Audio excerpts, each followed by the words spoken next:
Depression দূর করা যায় এমন কোন আমল আছে?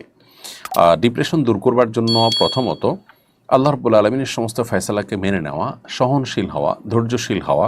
এটা দুনিয়া, এটা জান্নাত নয়। এখানে সব কিছু মন মতো হবে না, অনেক কিছুই মনের খেলাফ হবে, এবং সেক্ষেত্রে আমি মেনে নিতে পারলে, ঢোক গিলতে পারলে, সবর করতে পারলে আল্লাহর কাছে বিপুল পরিমাণ বিনিময় পাবো, দুনিয়াতেই এর সুফল আমরা পেতে পারি।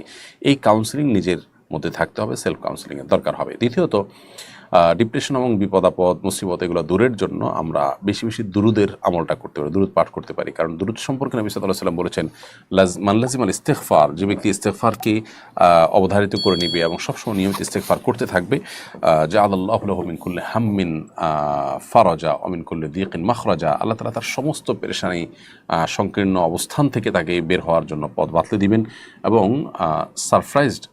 সারপ্রাইজড হওয়ার মতো রিজিক আল্লাহ তাআলা তাকে দান করবেন, এবং সারপ্রাইজড হওয়ার মতো আপনার উপার্জনের উপায় যেমন দান করবেন, ঠিক একইভাবে তার সকল পেরেশানি দূর করে দিবেন। তো এই জন্য দুরুদের আমলটা আপনি করতে পারেন। দোয়া ইউনুস, সেই আমলটাও ডিপ্রেশন দূরের জন্য কার্যকর আমল। এছাড়া নবী সাল্লাল্লাহু আলাইহি ওয়াসাল্লামের একটা দোয়া আছে স্পেসিফিক এটার জন্য, সেটা হলো আল্লাহুম্মা ইন্নী আউযু বিকা মিনাল হাম্মি ওয়াল হুজনি ওয়া আউযু বিকা মিনাল আজজি ওয়াল কাসাল, যার অর্থ হলো আল্লাহ আপনার কাছ থেকে দুশ্চিন্তা এবং ডিপ্রেশন পেরেশানি থেকে আমি পানাহ চাই, আশ্রয় চাই। এই দোয়াটা আমরা বিশেষ করে পাঠ করতে পারি।